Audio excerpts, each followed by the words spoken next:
Hello friends, দেখো আরেকটি অঙ্ক, খুব ইম্পর্টেন্ট অঙ্ক। একটি দ্রব্য 40 টাকায় বিক্রয় করায় 40% ক্ষতি হলো। 80 টাকায় বিক্রি করলে শতকরা কত লাভ বা ক্ষতি হতো? এবার 40% আমরা ডিটেলসে প্রথমে করছি। দেখো 40% ক্ষতি মানে কি? 60 টাকা বিক্রয় মূল্য হলে ক্রয় মূল্য 1 টাকা, 40 টাকা হলে কত? আমরা বের করলাম 200/3 টাকা। তাহলে 80 টাকায় বিক্রি করলে লাভ হয়, এটা তো ক্রয় মূল্য। 80 টাকা যদি বিক্রয় মূল্য হয়, তাহলে লাভ বিক্রয় মূল্য মাইনাস ক্রয় মূল্য, তাহলে 40/3 টাকা। এইবার এই লাভ সবসময় ক্রয় মূল্যের উপরে হয়, তাহলে 200/3 টাকা হচ্ছে ক্রয় মূল্য। 200/3 টাকায় লাভ হয় 40/3 টাকা, 1 টাকায় 100 টাকায় কত?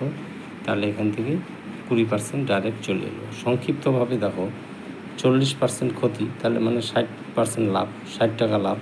তাহলে 80 টাকা তখন কত লাভ হবে বা ক্ষতি হবে?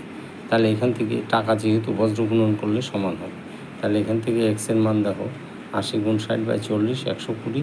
তাহলে 120 থেকে 100 বাদ দিলে 20% লাভ বা ক্ষতি।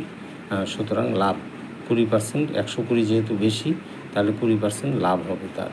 অঙ্ক দুটি দুই পদ্ধতিতেই করে দিলাম। যেটা তোমাদের ভালো লাগবে, অবশ্যই কম্পিটিটিভ এক্সামে সংক্ষিপ্ত পদ্ধতিতেই করা ভালো লাগলে অবশ্যই লাইক, কমেন্ট, শেয়ার করো।